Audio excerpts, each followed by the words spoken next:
me. Numbers never lie. Add it up, that's me.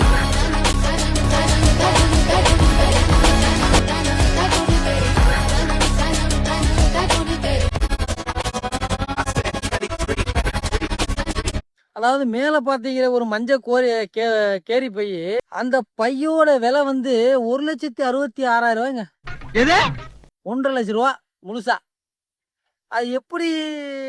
அதான் நம்ம ஆளுக்கெல்லாம் வந்து காலைல மீன் கடைக்கு பார்த்தீங்கன்னா எல்லாருமே இந்த 1,50,000 ரூபா பை வச்சிருப்பாங்க. காலைல மீன் கடையில் காலைல எல்லாம் ஜாமான் வாங்குறதுக்கு இந்த 1,50,000 ரூபா பை வச்சிருப்பாங்க. கேக்குறவன் கேன பையனா கேப்பையில நெய் வடியுதுங்கிறான் பாரு. ஒருவேளை ஃபாரின்ல வந்து நம்மளுடைய காசு மதிப்பு தான் கம்மி, அந்த மாதிரி பொருளோட மதிப்பு அதிகமாக இருக்குமோ? நம்ம ஹேண்ட்பேக்கு இந்த மாதிரிலாம் போட்டு தருவாங்க நம்ம ஆளுகளில். அவங்க இதில் வந்து இது வந்து ஃபேமஸ் போல், ரொம்ப ரேட் உள்ளது போல். இந்த மாதிரி கேரி பையை தூக்கிட்டு போனால் அது ஒரு எப்போ இது போல் என்னன்னு தெரியல, எனக்கே ஆச்சரியமாக இருக்கு.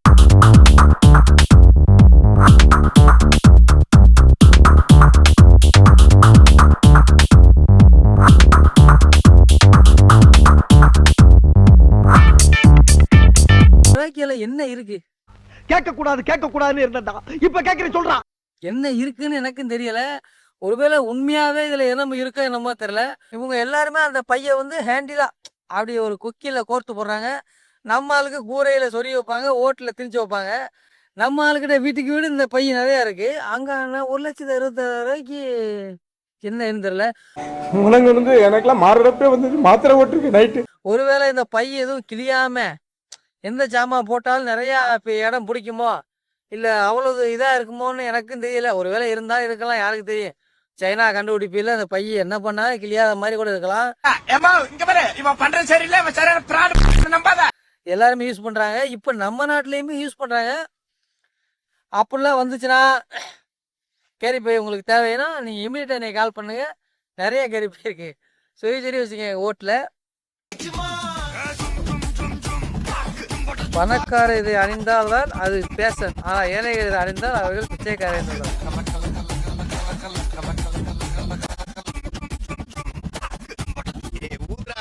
அதான் உண்மைதாங்க.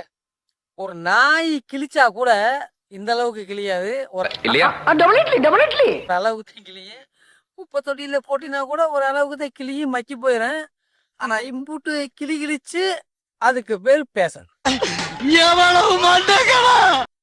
ஸ்டைலு ஃபேஷனுக்குள்ளது. இது வந்து 8,000 ரூபா. நம்ம வாங்குறது வந்து ஒரு 400 ரூபா பனியன்தான். அதை 40 வந்து கிழிச்சு போட்டிருப்பாங்க. அவ்வளோதான் பிஞ்சு இருக்கு, வேணாம்னு தூக்கி போடுவாங்க. அந்த பனியனை வந்து இங்கே 40,000 ரூபா ஃபேஷனாக போச்சு. பின்னாடி பாருங்க மொத்தமாக கிழிச்சிச்சுங்க, உள்ளே போடுறது முதற்காரியும் தெரியுது அந்த அளவுக்கு ஒரு பனியன். ஆனால் இது வந்து டெவலப்மெண்ட் ஃபேஷனு. அது தப்பு. சாரி மச்சி. அதாவது உண்மையாக அதான், பணக்காரங்களுக்கு வந்து இது ஃபேஷன். இதை வாங்கி போட்டு 5 ஸ்டார் ஹோட்டலில் அப்படி ஜாலியாக போவாங்க. நம்ம இதை போட்டிருந்தா பிச்சைக்கார கிழிஞ்ச ஒரு நல்ல துணிமணி கூட வாங்கி போடாமல் இருக்காங்களே அப்படின்னு நம்மளை பேசுவாங்க. உண்மையிலே இது பணக்காரர்களுக்கான ஒரு ட்ரெஸ்ஸு. ஏன்னா தெரியுமா? ஏன்னா அதான் நம்ம கலாச்சாரம், நம்ம கல்ச்சர், நம்ம ஃபன்ஃபர்.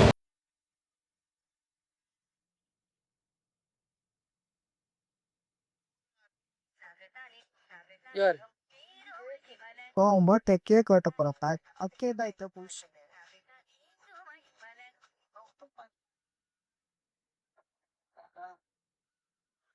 பிறந்தநாள் கேட்க நீங்க எப்படியோ வெட்டி பார்த்துருப்பீங்க. எவ்வளோ பிரம்மாண்டமா வெட்டி பார்த்துருப்பேன், எப்படி இல்லாம கூட பார்த்துருப்பேன். இப்படிலாம் பார்த்துருக்கீங்களா? நான் எதிர்பார்க்கவே இல்லை, எங்களுக்கு ஜீரணிக்க முடியல. ஏன் அந்த அவர் மேலே ஏறி இந்த காலை தூக்கி அதில் போட்டு கூட்டப்பாவடையோட கால் மேலே கால் போட்டு இப்படி போட்டு அதை வெட்டினாது அது கேட்கா பிறந்தநாளா இல்லைன்னா இல்லையா? ஆனால் அவன் என்னென்னத்தை பார்த்தானோ அதனால் பிறந்தநாளெலாம் இப்படி வெட்டாதீங்க. கேக்கு வாங்கி வெட்டி 4 பேருக்கு கூட்டுங்க, ஒரு சந்தோஷமா சிரிச்சு பேசிடுங்க. இப்படி கஷ்டப்பட்டு தோல் மேலே ஏறி அந்த காலை வளைச்சிக்கிட்டு அவன் கழுத்து மேலே போட்டு அதை வளைச்சிக்கிட்டு வெட்டி என்ன பிறந்தநாள்? இவனை இப்படியே விட்டா ஊர்ல இதே பண்ணிட்டு தெரியும். பேசாம அவனுக்கு காலை கிடைக்காம மாதிரி காய அடிச்சு விட்டுருங்க.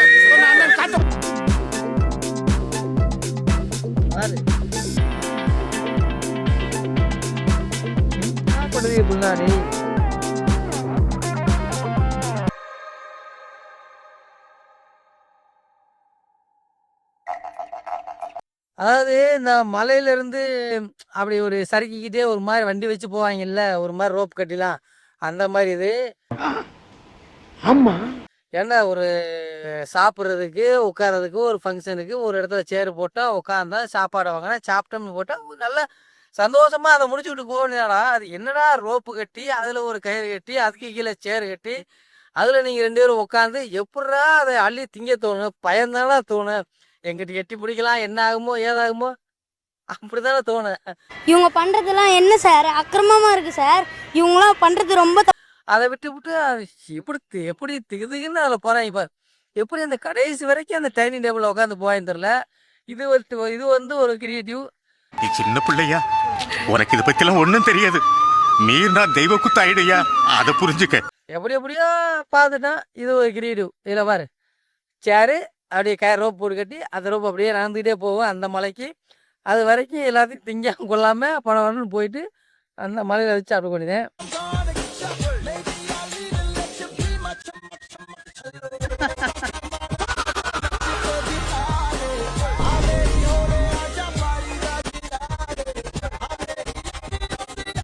ஏதாவது ஒரு வண்டி போய் ஆக்சிடென்ட் ஆகி போச்சா, கவுந்து போச்சா, ஏதாவது ஆயிடுச்சுன்னா அவங்கள போய் காப்பாத்துறங்கிறது வந்து அப்புறம். அது அனாவசியம். முதல்ல அந்த வண்டியில என்ன வந்துச்சு, என்னென்ன விழுந்துச்சு, அதை எப்படி எடுத்து கொண்டு போய் வீட்டில் வைக்கலாம் அதுங்கிறத ஃபஸ்ட்டு. அதுக்கப்புறம் தான் அந்த வண்டி என்ன வண்டி கொண்டு போய் வீட்டில் வச்சு விட்டுனா வந்து நின்று பார்க்கலாம். என்னாச்சுப்பா ஏதாச்சுப்பா அப்போ தான் கேட்பாங்க, அதை கேட்க மாட்டாங்க. இப்போல்லாம் நீங்கள் இருக்காதிய. ஏதாவது வண்டி கவுந்து போச்சுன்னா அவங்களுக்கு என்ன ஆச்சு, வண்டி என்ன ஆச்சு, எதாச்சு எதுன்னு பாருங்க. அந்த டயத்தில் இந்த கூடி ஸ்பாட்டில் எப்படி வேகமாக எப்படி பதட்டத்தோடு தூக்கிட்டு போகிற பற்றியா.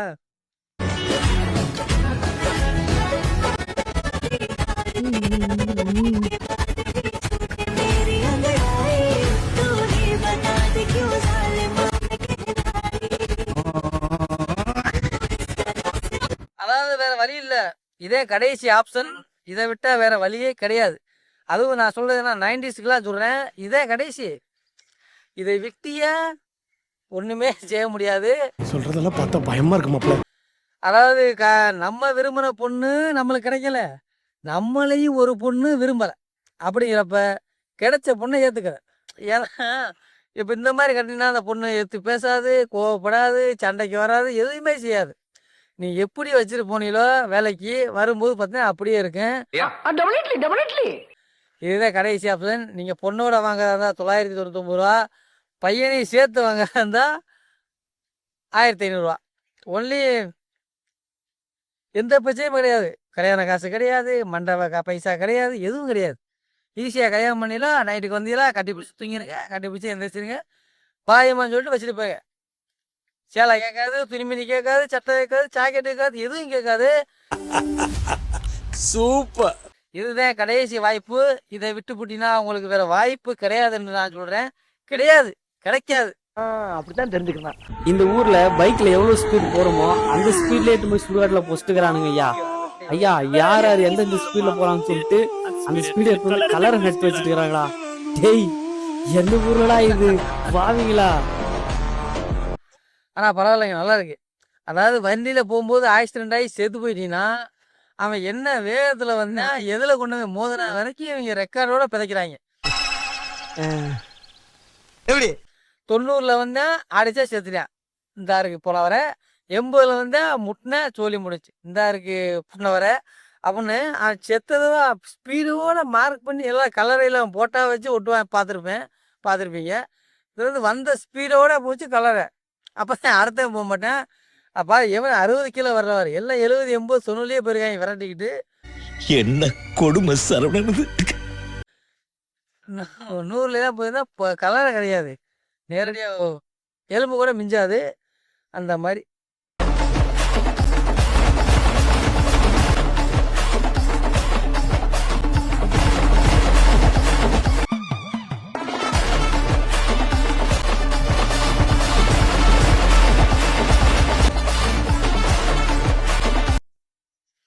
வாத்தியார்னா இப்படி இருக்குங்க. இப்போ இங்கே வாத்தியார் இந்த மாதிரிலாம் கிடையவே கிடையாது.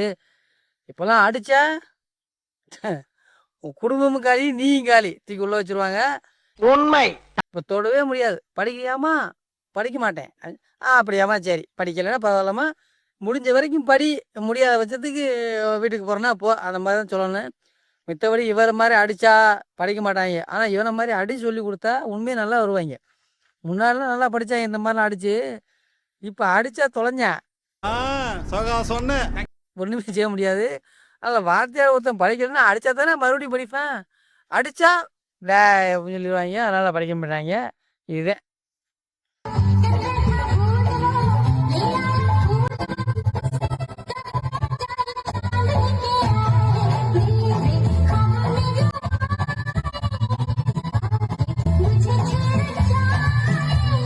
இது வந்து ஆர்கெஸ்ட்ராலாம் கிடையாது.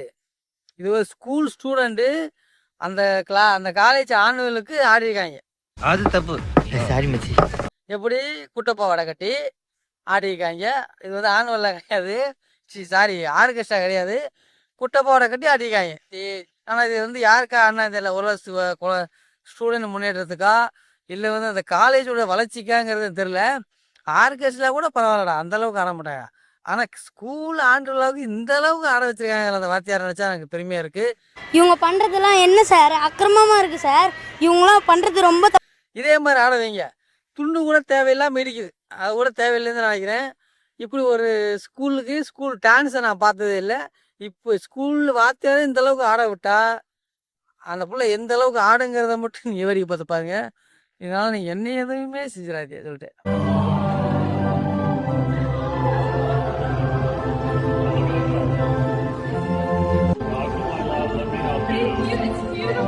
கிரியேட்டிவ் பார்த்துருப்பீங்க கல்யாணத்தில், இல்லை கல்யாணத்தில் ஒரு சில கிரியேட்டிவ் பார்த்துருப்பீங்க. இந்த மாதிரி பார்த்துருக்கீங்களா, பொண்ணு அப்படியே கீழே இருந்து ஒரு லிஃப்ட் மாதிரி அப்படியே மேலே வர, மாப்பிள்ளை அப்படியே தாலி கட்டி ஓடிட்டு போவார்.